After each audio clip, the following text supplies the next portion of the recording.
Harka fuunee akkam jirtu hordoftoonni chaanaalii koo marti keessan nageenyi koo bakka isin jirtan maratti isin haa qaqqabu jecha har'a immoo gaaffii keessanii fi deebii bareedaa fi deebii quubsaa ta'e isiniif qabadeen dhufe. Innis maal yoo jettanii gaaffiiwwan yuutuubiidhaan wal qabatanii kan kamiyyuu jalqabaa kaasee aga xumuraatti gaaffii 9-10 waan caaluu fi deebii isaa isiniif qabadeen dhufe. Baay'een keessan kan gaafattanii koomentii nama jalatti reeffa hin argu. Akkasumas illee qaamaan illee sooshaal miidiyaa illee namooti baay'een na gaafataa turtanii. Soo kanaafi deebii quubsaan isinii qabadee dhufee gaaffichaaf deebicha wal faana ilaalle jechuudha. Aga xumuraatti hordofuun dagatinaa. Chaanaalii kanaa haaraa warri taatan barnoota diijitaal iskilii wal qabatan warreettan barachuu barbaadanii yuutuubii kanaa sabskiraayib gochuun eegala. Akkasumas illee wal jajjabeessuudhaaf yuutuubiin viidiyoo kana vaariyaal godhee akka inni baabsutti laayik gochuudhaan lachina dhaabbaddaa isiniin jedha. Aga xumuraatti na waliin tura.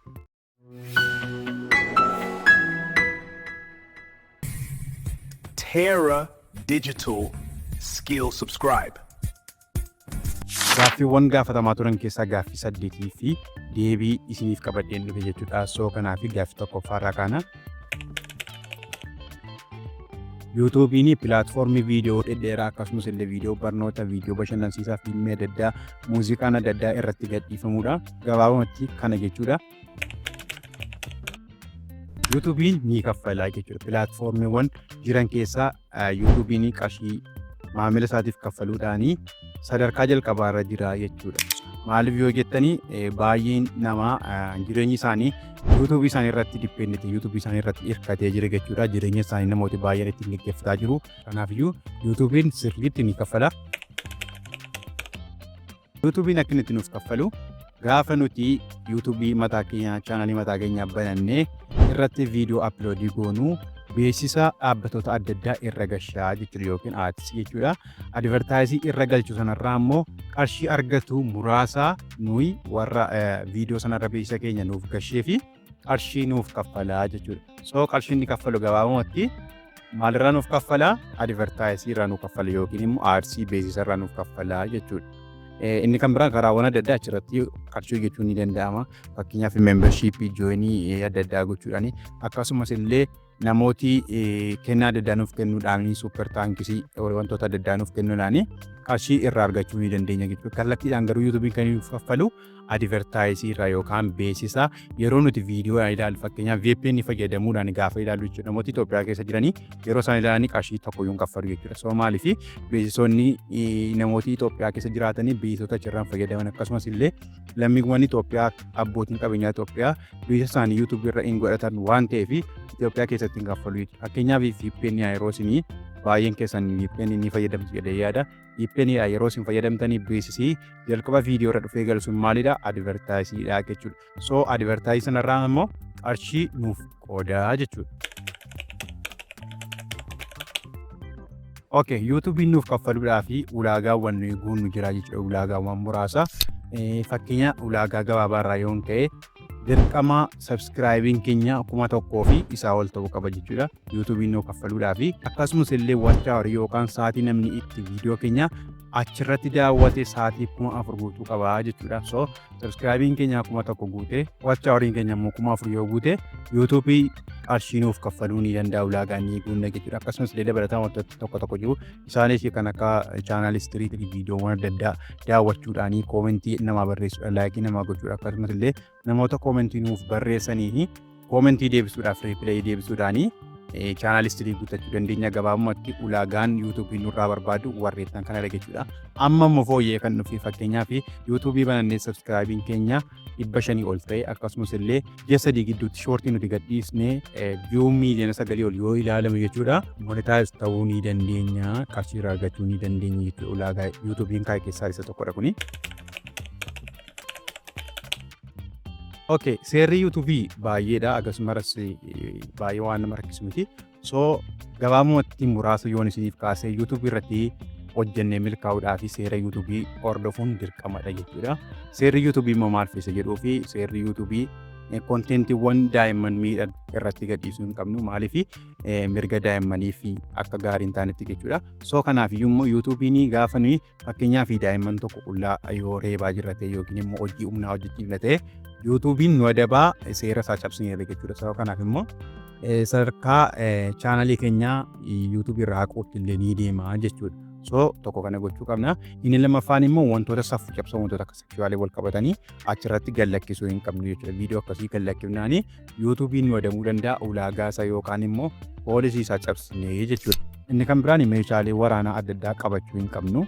Maaliif YouTube'n hin ayyamu jechuudha. Meeshaalee nama miidhanii akkasumas illee arrabsoo adda addaa fi jechoota hin barbaachifne jechuudha. Maaliif AI'dhaan hoogganama waan ta'eef wanti kun gaafa nuti jechoota adda addaa fayyadamnu ofii isaatiin select gochuudhaan jecha sana ni bara jechoota akkasii fayyadamuu hin qabnu. Inni kan biraan konteentii namaa upload gochuu yookaan immoo maxxansuu hin qabnu jechuudha. Fakkeenyaaf viidiyoo namni tokko dadhabee waraabee hojjete akkasuma akkuma inni jirutti fuunee yoo dabarsine yoo jenne koopiraayitiidhaan nu adabaa jechuudha. Koopiraayitiin immoo lama jira isa barnoota keessatti waliin ilaalla booda rakkoon tokko hin jiru. Koopiraayitiin kun istiraayik koopiraayitii fi kilaayimii jira. Soo kana bal'inaa yeroo biraa ilaalla rakkoon hin jiru. Kanaaf iyyuu gabaabumatti seerri YouTube kana fakkaata jechuudha. YouTube banachuudhaaf ogummaawwan muraasni barbaachisaa jechuudha. Ogummaawwan barbaachisanii keessaa muraasan isinii qooda. Fakkeenyaaf YouTube banannee YouTube irratti hojjechuudhaaf yoo xiqqaate viidiyoo keenya agartee tokko edit godhachuu danda'uu qabna jechuudha. Maaliif YouTube irratti viidiyoo maxxansuudhaaf viidiyoon keenya edit ta'uu qaba xiqqoo nama hawwachuu qaba waan ta'eef sadarkaa professionaalaa osoo hin taane sadarkaa beginnersiitti muraasa yoo xiqqaate illee viidiyoo tokko kunnee walitti fiduu akkasumas illee kan hin barbaachifne gidduudhaa kunnee baasu shaakaluu qabna irraa jala baraadeena waan ta'eef akkasuma rakkoon qabu. Hin barannaa jechuudha. Mootiin immoo akkaataa itti edit godhan hin beekne viidiyoo isaa isinii qabadeen dhufa rakkoon tokko hin jiru waliin ilaale jechuudha. Inni kan biraan ogummaa nuti qabaachuu qabnu yoo xiqqaate giraafiksii muraasa danda'uu qabna jechuudha. Soo dirqama ofii keenya danda'uu qabnu osoo hin taane namni ogummaa giraafiksii muraasa qabu yoo jiraate baay'ee osoo hin taane muraasa qabu osoo jiraate nu deeggaruu danda'a nu gargaaruu danda'a jechuudha. Maaliif fakkeenyaaf gaafa nu viidiyoo laallu tampinaaliin irra galu jira. Tampinaalii irra galu sanaa fi dirqama ofii keenyaaf hojjechuu qabnu yookiin immoo namni giraafiksii hojjetee beeku nu hojjechuu danda'a jechuudha. Yoo dandeenye immoo AI adda addaa fayyadamuu dandeenya bifa bareedaa ta'e AI nu hojjeta waan ta'eef AI'dhaan generate gochuu ni dandeenya jechuudha.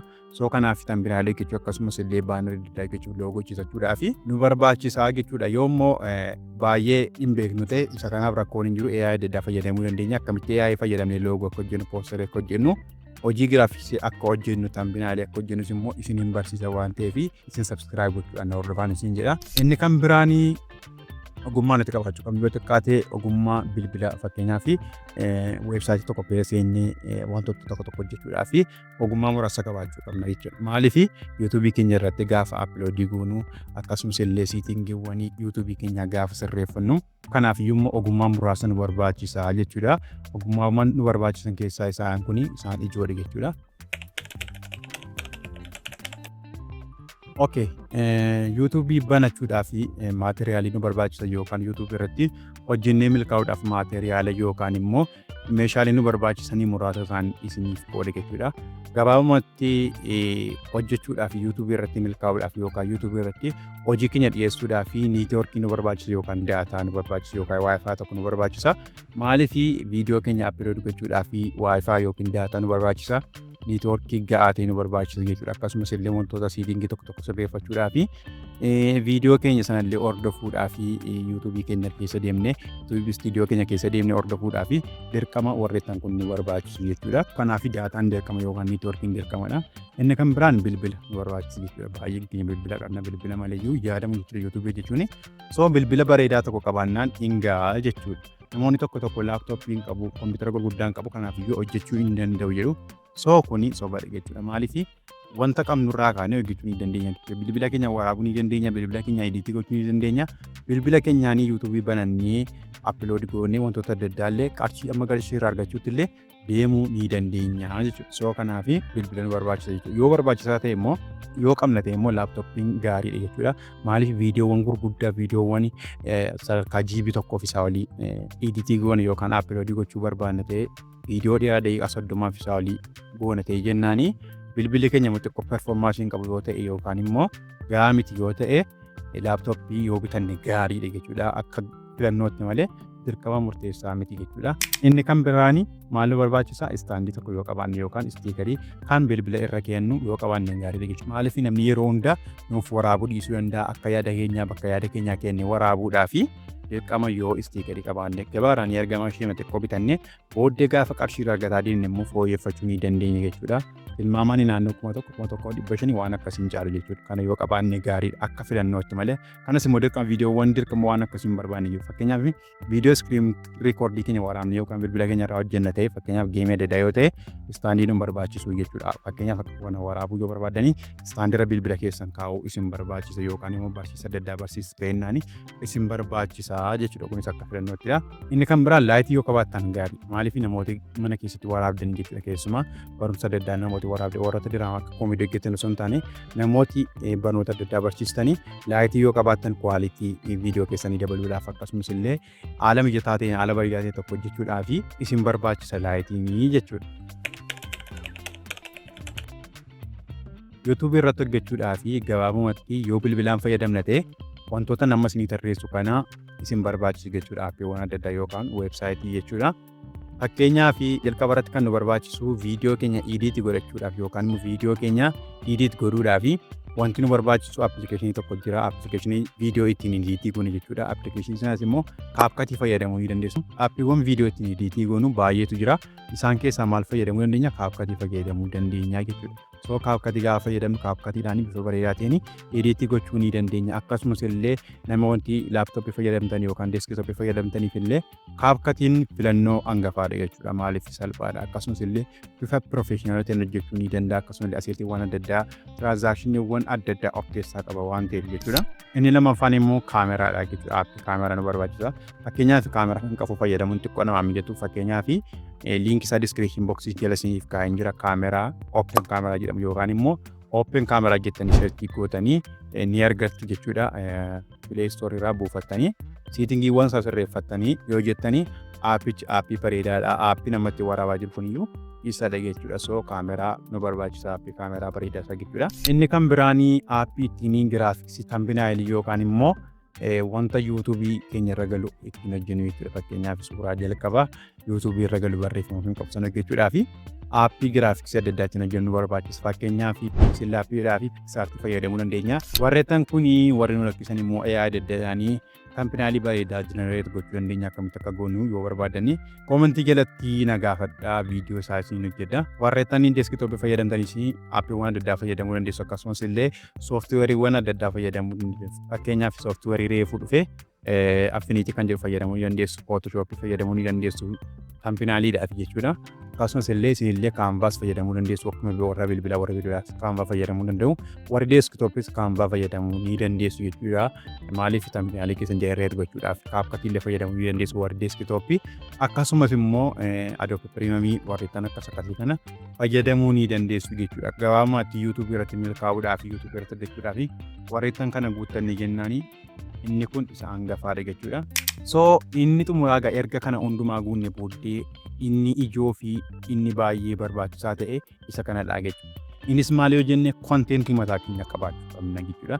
Konteentii tokko itti fufnee konteentii hojjechuu dandeenyuun jalqabuu qabna jechuudha. Fakkeenyaaf konteentii tokko jalqabnee kan biraa yoo jijjiirre yuutuubiin nuun simatu jechuudha. So kanaaf maal gochuu qabna? Konteentii bareedaa tokko konteentii ogummaa isaa sirriitti qabnu yookaan niichii ogummaa isaatti qabnu niichii itti fufnee hojjechuu dandeenya. Jechuudha.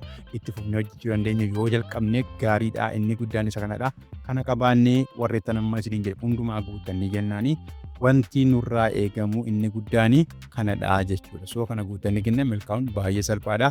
Chaanaalii kanaaf haaraa wartaatan sabskiraayib godhaa, laayik godhaa, akkasumas illee hiriyoota keessaniif sheer godhaa. Barnoota yoo barbaadan immoo wantoota na gaafachuu barbaadan kamirratti illee maalirratti viidiyoo akkan isiniif hojjedhu yoo barbaadan komentii jalatti naa barreessaa. Bifa bareedaa ta'een bifa isin hubachuu dandeessaniin isiniif kabajeen dhufa isiniin jedha. Galatooma nagaan tura.